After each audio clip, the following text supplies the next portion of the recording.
Vamos para a próxima etapa, começando aqui agora realmente o cerne da questão. A gente tem que voltar, né, para eu poder explicar tecnologia para vocês e conectar a questão da fluência digital, a gente tem que voltar muitos e muitos anos na história. Né? Para falar a verdade, a gente tem que voltar no início da criação. Quem já viu essa foto aí? Essa pintura? Vocês sabem que, né, essa história, né, essa é a pintura do Michelangelo, né, do momento, do instante da criação, de quando o homem passa a existir. E o interessante é que o que dizem lá no começo, né, que no princípio era o verbo. Já refletiram sobre isso? De que no princípio era o verbo? De onde que vem esse tipo de... O que significa isso? Na verdade, hoje a gente já sabe disso, né?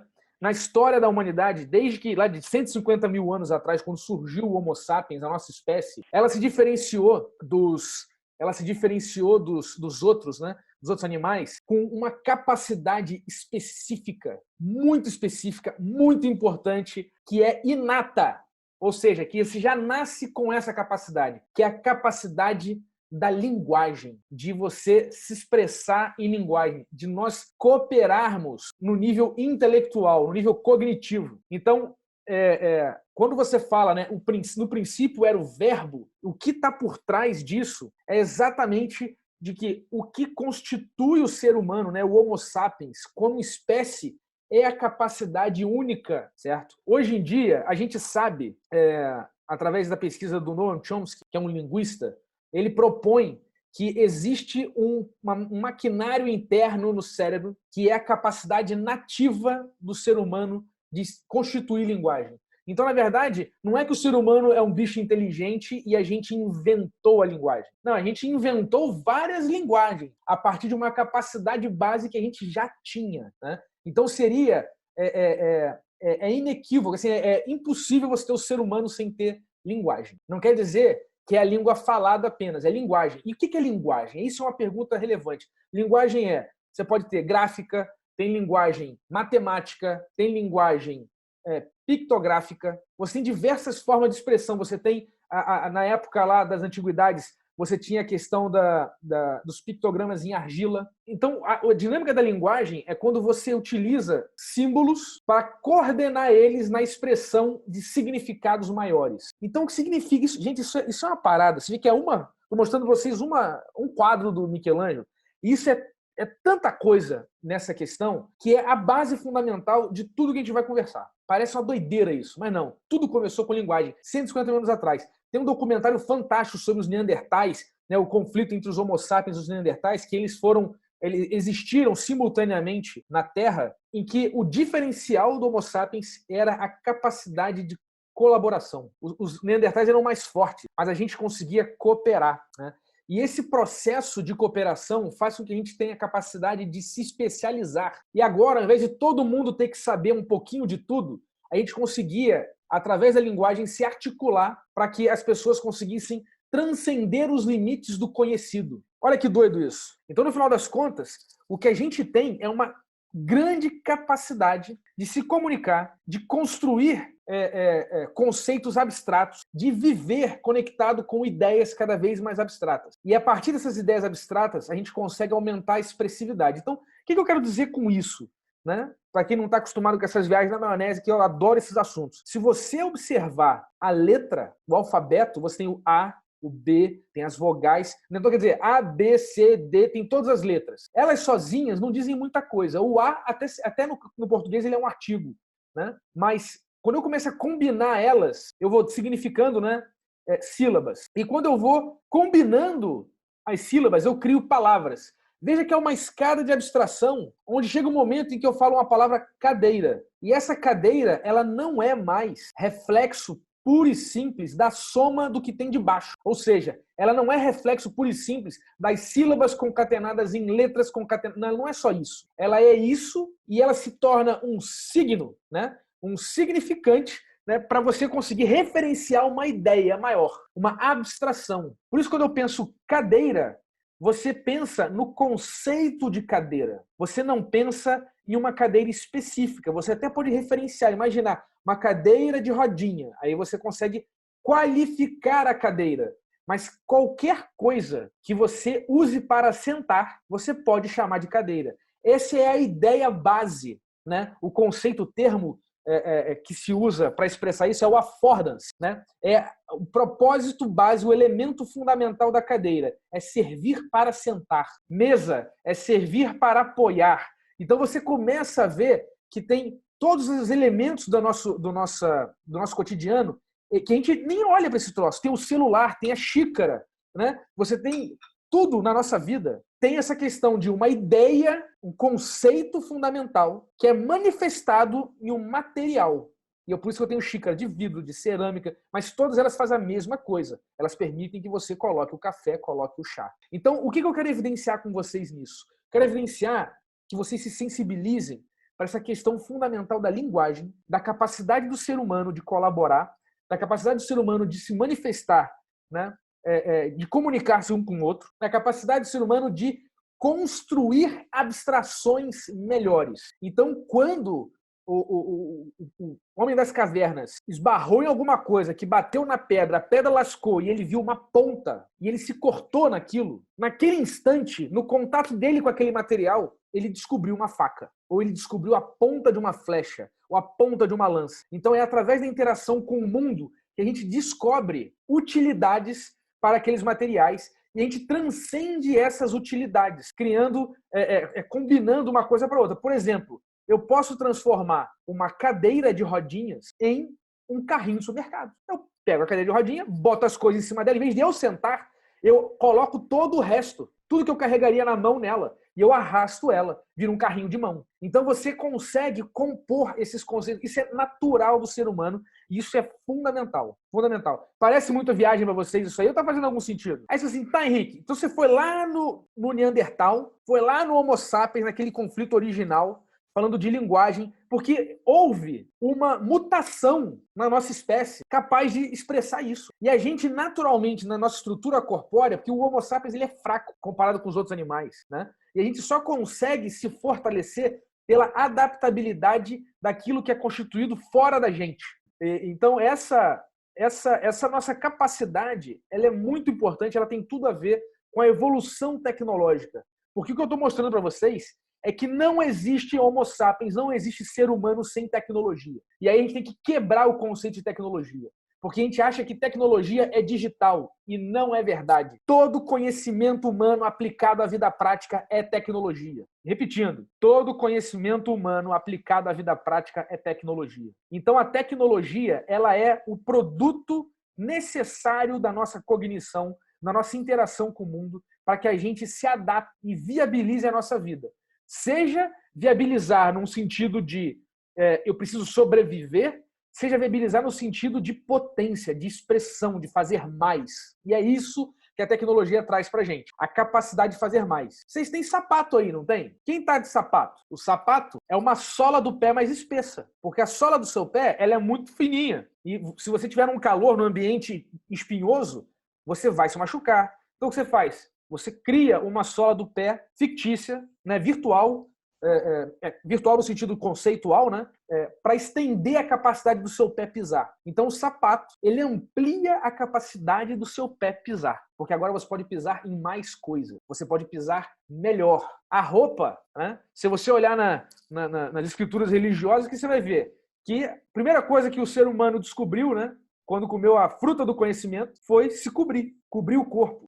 Você conhecer, né? O que significa isso? Quando você conhece, quando o ser humano se dá por si e ele passa a entender o conhecimento como algo existente, ele deixa de ser ignorante. Ignorante a quê? Ele deixa de ser ignorante à sua própria vulnerabilidade. E a capacidade do ser humano de entender que um dia a gente vai morrer faz com que a gente se bote a trabalhar para sustentar a vida, para que a gente consiga ter a chance de que amanhã ainda exista. E essa é a grande essência. Essa é a grande essência do conhecimento. Então a gente se cobre, por quê? Proteção do frio. Veja, nós seres humanos, a gente fica com a nossa carcaça, os nossos órgãos vitais, que estão todos aqui no tórax, ficam expostos. O tigre está para baixo, protegido. Ele deita no chão. A gente não. A gente está exposto. A gente se cobre para quê? Com armaduras, para que a gente tenha uma pele impenetrável, para que a gente sobreviva, né, ao ataque dos animais na época lá das cavernas e tudo mais.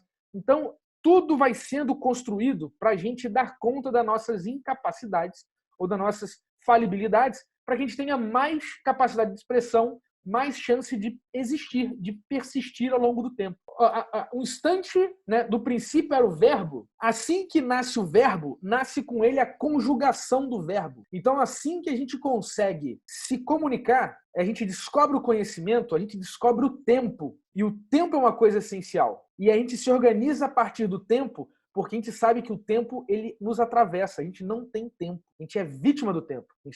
O tempo está passando. Aí o pessoal fala assim, tempo é dinheiro. Negativo. Se tempo é dinheiro, toma 10 aqui e me traz ontem, que foi um dia maravilhoso. Mas não funciona desse jeito, né? O tempo, ele passa inevitavelmente. E o que a gente tem que fazer é lidar com isso da melhor maneira. Então existe a restrição de tempo, que ele é finito. A nossa experimentação do tempo é finita. Isso nos traz a um outro problema, certo? Então anota isso, a nossa experimentação do tempo é finita.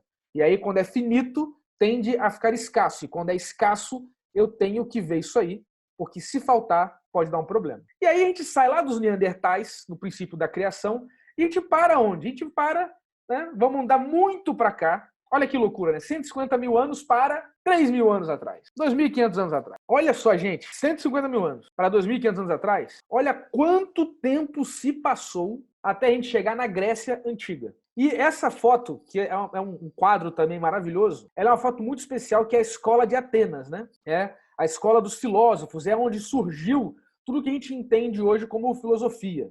Foi a origem dessa questão, que foi um avanço tecnológico. É isso que eu quero provocar vocês. O surgimento da filosofia foi um avanço tecnológico na humanidade. E a gente levou mais de 140 mil anos para chegar nessa capacidade. Não tinha privada naquela época, mas tinha filosofia. Então, isso é uma coisa muito doida, porque se você observar essa foto, tem 2 carinhas no meio. Um apontando para cima e um apontando para frente, para baixo. Esses 2 caras e Aristóteles. Platão e Aristóteles, né, o Aristóteles foi pupilo do Platão, e eles têm um conflito de ideias. Teve um conflito de gerações ali. Porque até o Platão, tudo que era mais importante era aquilo que era o mundo das ideias. Você fala assim, amor platônico é um amor que nunca se concretiza. Por quê? Porque ele só é perfeito no mundo das ideias. Já o Aristóteles, ele trabalhava muito mais, ele valorizava o mundo natural, que são as coisas como elas são, as naturezas do concreto. E é exatamente a partir dessas relações que a gente começou a desenvolver todo um corpo de conhecimento para resolver um grande problema, porque os gregos naquela época estavam resolvendo um grandíssimo problema. Até então, sempre a gente teve um chefe, um rei, alguma coisa assim. E os gregos, entendendo da filosofia, eles precisavam mudar a estrutura do regime de vida deles, de como eles se organizavam enquanto sociedade, com a invenção da democracia. E a invenção da democracia traz um problema gigante. Parece que é uma coisa trivial hoje em dia, a gente nem dá valor para a democracia. Muita gente, né, fala que a democracia é ruim e tal. Tem um cara que diz que democracia é ruim, só que acho que foi o Churchill que falou isso, né? Democracia é um péssimo regime, mas é o melhor dos piores, né?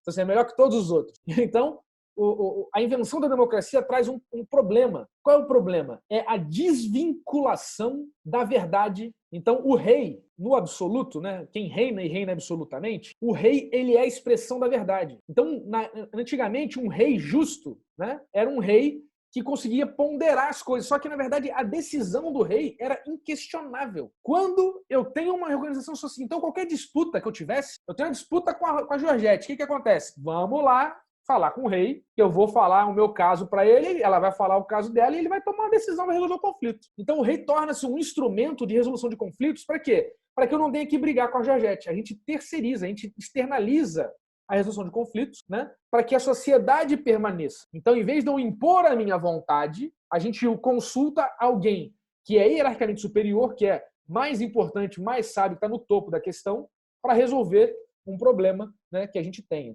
É ótimo se você tem um rei benevolente e justo, mas e se o rei for tirano? O que acontece? Puta problemaço. E aí os gregos eles inventaram a democracia para resolver esse problema. Falaram assim, não, calma aí. E chegaram a essa conclusão mesmo. Eles chegaram à conclusão que não precisavam de um rei. Aí chegaram pro rei e falaram assim, cidadão, a gente não precisa de você mais para tomar essas decisões. A gente agora vai usar uma dinâmica nova, que é a democracia. E isso cria um problema. Porque se agora você não tem um centro decisor, você distribui, né, em vez de ser uma decisão que decide, você agora tem várias pessoas que decidem. E é exatamente o movimento dessas pessoas que vai dizer para você o que vai acontecer ou o que não vai acontecer. E aí é muito louco. Porque agora você passa a ter que convencer um grande conjunto de pessoas, que persuadir um grande conjunto de pessoas para que algo que você deseja aconteça. E isso torna-se um problema também. Porque o que acontece se você pegar um grande conjunto de pessoas e você persuadir elas a fazer besteira? Da zica, né? Esse processo persuasivo, né? Esse discurso persuasivo. Veja que a gente falou que no princípio era o verbo. E essa dinâmica, a invenção da democracia, traz um problema do discurso. Porque agora eu não posso ficar apenas, me pautar apenas num discurso de convencimento, num discurso de sedução, num discurso de emocionar as pessoas para que elas façam as coisas, mesmo que seja irracional. Porque isso coloca a sociedade toda em risco. Então agora a gente precisa de um discurso diferente. Esse discurso antigo é o sofismo. E agora a gente precisa de um discurso diferente, que chama-se diálogo. O diálogo, o sofismo é aquele discurso que a gente conhece aí, né? É o discurso político, que é eu contra eles, que é de inflamação das pessoas por algo grotesco ou por algo, né, criando a ideia de um inimigo oculto invisível.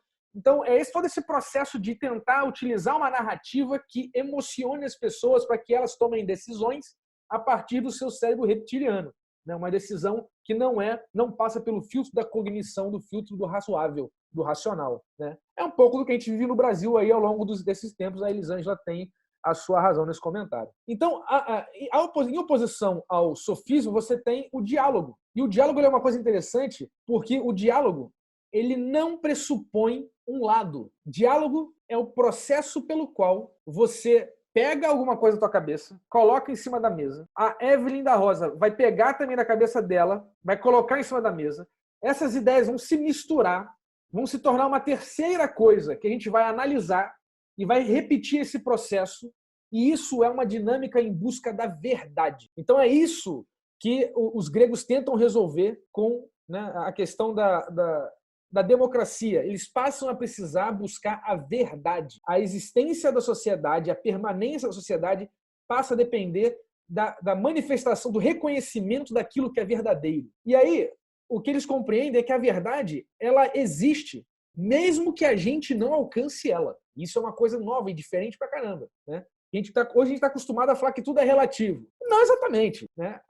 Mesmo que eu não alcance a verdade, não quer dizer que a verdade não existe. Então a gente tem sempre que buscar esse processo de manifestar a verdade. Para vocês terem uma noção disso, eu vou fazer uma parte aqui. Esse carinha aqui, o Arthur Schopenhauer, que eu chamo de Chopinho, né? Nossa intimidade. O Arthur Schopenhauer ele escreveu um livro, Como Vencer um Debate Sem Precisar Ter Razão, em que ele faz uma lista de 38 estratégias. Esse livro é incrível, que são 38 estratégias para você pegar o seu discurso e colocar umas pitadinhas e gerar um convencimento no outro, mesmo que você não tenha razão. E é muito importante, até me impressiona que a gente não estuda isso no segundo grau para se blindar contra esse tipo de discurso, que são discursos que tomam atalhos para convencer o outro, mesmo que esse convencimento não leve à manifestação da verdade. Eu gosto muito particularmente desse outro carinha aqui, que é um livro ilustrado de maus argumentos, que é super interessante. Que ele pega, são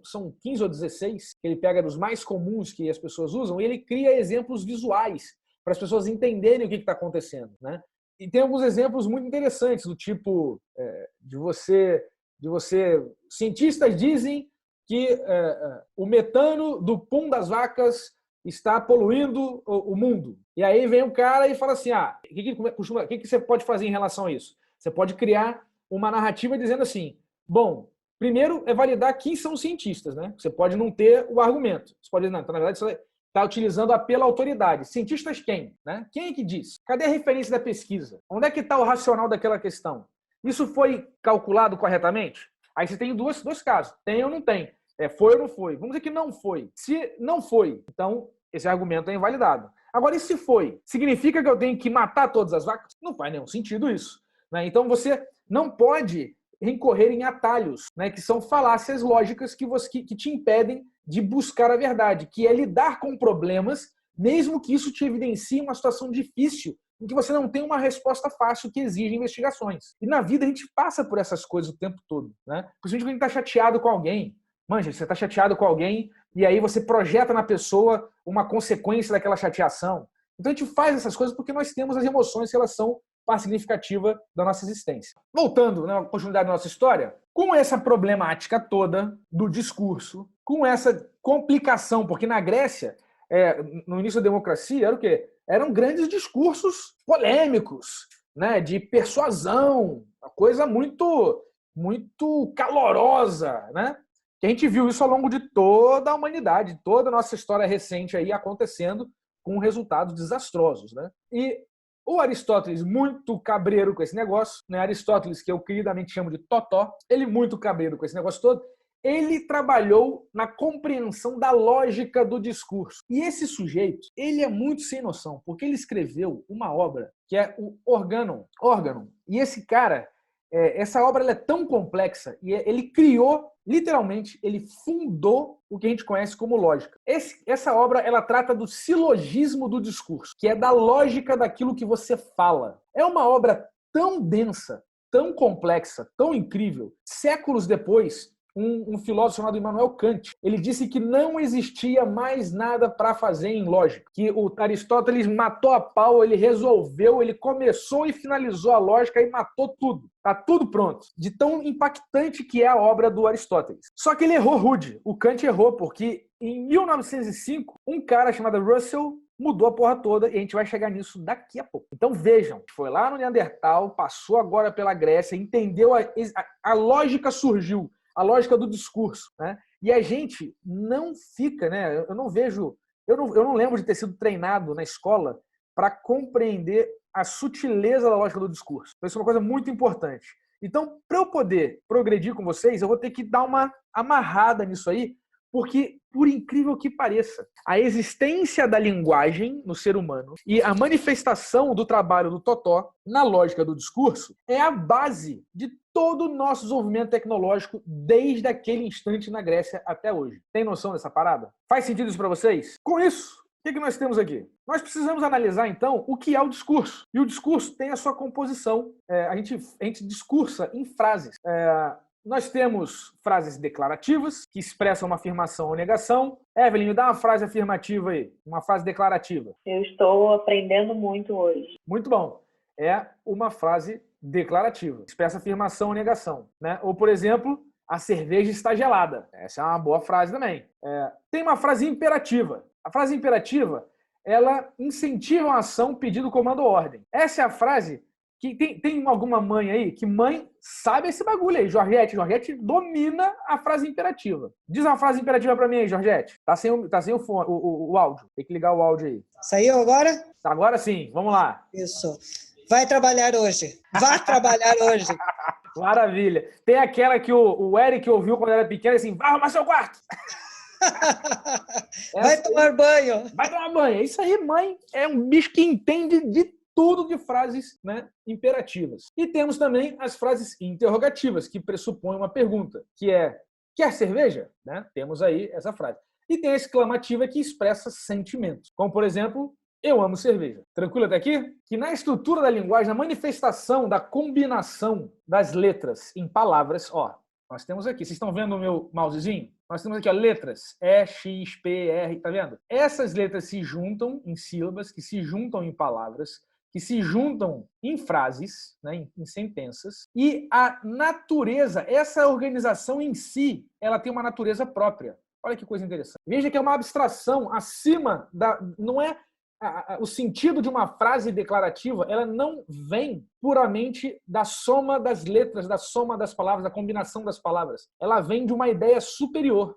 Então, eu estou utilizando os elementos básicos da linguagem para a construção de uma camada de abstração mais alta. Isso é significativo. No mundo da lógica, no mundo do Totó, só nos interessam as frases declarativas. E isso cria uma restrição fundamental. A lógica não contempla o imperativo, o interrogativo e o exclamativo. Somente o declarativo. E a gente dá um nome especial para esses caras. A gente chama frases declarativas, e elas são declarativas, mas elas não necessariamente elas têm uma estrutura específica da lógica, mas quando tem, a gente chama esses caras de proposições. Proposições são frases que possuem um valor, sendo classificadas como verdadeiras ou falsas, mas nunca simultaneamente. Nunca simultaneamente. Georgette falando, por exemplo, sou uma mulher. No meu caso, falando isso, eu avalio isso para falso. No caso da Georgette falando isso, né? Se eu falar Georgette é uma mulher, é verdadeiro. Perfeito? Então veja que a situação do verdadeiro ou falso, ela não está, às vezes, na frase, mas ela depende de uma avaliação. Concorda comigo? Se eu falar fulano, dizer que fulano ou fulana é uma mulher. Aí você, quem é fulana? Como é que eu verifico se isso é verdadeiro ou falso? Eu tenho que conhecer a pessoa, concorda? Só que aí eu estou tentando fazer uma manifestação material e prática do que é uma proposição. Numa proposição lógica, eu assumo algumas coisas. Então, por exemplo, se eu estou dizendo que fulana é uma mulher, eu trato para todo o meu raciocínio fulana como mulher. Se eu aplicar esse raciocínio a uma pessoa que não é uma mulher, o meu raciocínio vai falhar. Porque a premissa, né? Faz sentido isso para vocês? Agora eu estou rebuscando o raciocínio, a coisa, estamos subindo a escada das abstrações. Estamos saindo lá da história para subir a escada da abstração. As proposições têm estruturas e eu posso qualificar elas em proposição simples e proposição composta. A proposição simples é formada por uma única, né? Por exemplo, aqui eu não posso dividir ela em mais de uma proposição. Então, por exemplo, o céu está azul. Eu consigo quebrar isso em mais partes, porque basicamente eu tenho o céu, né, que é o substantivo, e a qualificação do céu, que é está azul, um predicado, tudo certinho. Eu não consigo decompor isso. Agora, a composta eu consigo decompor. Por exemplo, o céu está azul e sem nuvens. O céu está azul e sem nuvens. Quem está sem nuvens? Quem está azul? Eu posso quebrar isso em duas proposições simples, falando o céu está azul, ponto, o céu está sem nuvens, ponto. São duas proposições simples sobre o mesmo elemento que é o céu. Tranquilo até aqui? Nada demais, né? Beleza. A partir das proposições, nós temos os argumentos. Um argumento, ele é o conjunto das proposições, certo? Ele é o conjunto das proposições, das quais uma será a conclusão e as outras são as premissas. Então, quando você fala assim, o seu argumento é inválido, o que significa? Que existe uma contradição entre a conclusão chegada e as premissas estabelecidas. Então veja que isso é um processo de montagem do discurso humano. Então a proposição, o argumento, ele pode ter uma ou mais proposições e uma dessas proposições será a conclusão. Para isso ficar claro, né, a premissa, eu tenho que entender o que é uma premissa. Ela é a função que a proposição exerce dentro do argumento. Então se eu colocar o céu está azul e sem nuvens. Portanto, eu vou velejar. Logo, eu estou concluindo que porque o céu está azul e sem nuvens, eu vou velejar. Agora, se não tiver, então assim, aí vamos pegar o seguinte, eu tenho essa proposição, o céu está azul e sem nuvens, portanto vou velejar. Se eu olhar para a janela e o dia estiver nublado, o céu está azul é verdadeiro ou falso? Conversem comigo. Liga o microfone aí. Então é o seguinte, beleza, Elisângela falou assim, falso. Porque eu estou pegando a premissa, o céu está azul, olhei para a janela, não está. Então ela é falsa. Ela sendo falsa, eu posso velejar? Não, então eu vou velejar é falso também. Porque se eu vou velejar porque o céu está azul e sem nuvens, se eu olhar para fora e está nublado, ele não está azul e ele está com nuvens. Então as duas são falsas, logo a minha conclusão vai ser falsa também. Então veja que através de um argumento, o argumento ele não existe fora de um contexto. E o argumento ele é quase um processo de tomar decisão, tá vendo isso? Se eu escrever como eu decido se vou velejar, vou assim, o céu está azul, o céu está sem nuvem. Se os dois forem verdadeiros, eu vou velejar. Aí eu guardo isso no papel. Todo dia de manhã eu vou e olho para a janela. Tá nublado. Falso, falso, falso. Beleza, não vou velejar. Se eu olhar para o céu, mas aí, tem outro problema. Eu só posso velejar no final de semana. Então tem que ser, qual é o meu argumento? O céu está azul e sem nuvens. Hoje é sábado ou domingo. Olha que loucura. Então eu vou velejar. Então eu vou assim, o céu está azul? Tá sem nuvem? Tá. Mas hoje é segunda-feira. Então é verdadeiro, verdadeiro e falso. Quebrou. Porque eu tenho o E condiciona, né? Tem que ser tudo verdadeiro. Eu tô dizendo tudo é verdadeiro. E aí eu chego à minha conclusão de verdade. Agora, se eu falar assim, sábado ou domingo, eu vou no shopping. Se hoje for sábado, eu posso ir no shopping? Se hoje for domingo, eu posso ir no shopping? Posso. Só que o dia hoje, ou vai ser sábado ou vai ser domingo. Nunca vai ser os dois juntos, concorda? Então, se eu falar assim, hoje é sábado, vamos definir que o dia, o contexto é sábado. Aí eu venho para minha premissa. Hoje é sábado, ou hoje é domingo, verdadeiro. Então eu vou no shopping, sacou? Só precisa, se uma das duas for funcionar, eu posso chegar à conclusão verdadeira. Então esse processo meio doido assim, que a gente está usando só com discurso, a gente vai agora brincar na real. E agora eu preciso do microfone da Evelyn, né? Para me ajudar aqui. Evelyn e a Georgette. Quem mais está aqui online? Vamos lá. Tem que ser resposta rápida, hein? Não, tem que ser, ligeiro. Perguntar você, dia da semana. Que dia é hoje? Terça. Terça. Muito devagar. Vamos lá. Que dia é hoje? Terça. Terça. Que dia é hoje? Terça. Mas vocês são muito devagar, gente. Vocês não jantaram antes de vir para aula, não? Vamos lá. Não. Que dia é hoje? Terça. Que dia é hoje? Terça. Que dia é hoje? Terça. Show de bola, vamos lá. O pai de Pedro tem 5 filhos que se chamam Dadá, Dedé, Didi, Dodó e... Dudu. Não, é Pedro, pô. É o pai de Pedro que tem 5. Pedro já tá lá em cima. Pessoal, então, assim, o pai de Pedro tem 5 filhos. Dadá, Dedé, Didi, Dodó e Pedro. Concorda comigo? Sim. Maravilha. Então isso é muito importante. Por quê? Porque a gente está mostrando, olha só como é que quando eu faço uma pressão emotiva em vocês, né? Eu falei, tem que ser rápido, tem que ser rápido. Tem que ser rápido por quê? Vocês acreditaram que tem que ser rápido. E aí, por conta disso, eu consegui que vocês respondessem antes de refletir sobre o que estava sendo perguntado. Isso é um exemplo claro, clássico do que acontece no nosso dia a dia, o tempo todo. Quando alguém, né, vai fazendo, jogando um monte de coisa em cima de você e você vai reagindo naquilo ali, tem que tomar uma decisão rápida. Entendeu? Então, entendendo de lógica, entendendo do discurso, entendendo dessa tecnologia do porta-lógica que a gente está explorando aqui, vocês não vão só entender de como a parte digital funciona, mas vocês vão entender como isso tudo se conecta com a vida do dia a dia de vocês, pô. E aí que está o poder do troço. Por isso que a minha aposta e a minha proposta é ousada, que é de você dominar essa estrutura de pensamento sem precisar ser um programador. Certo?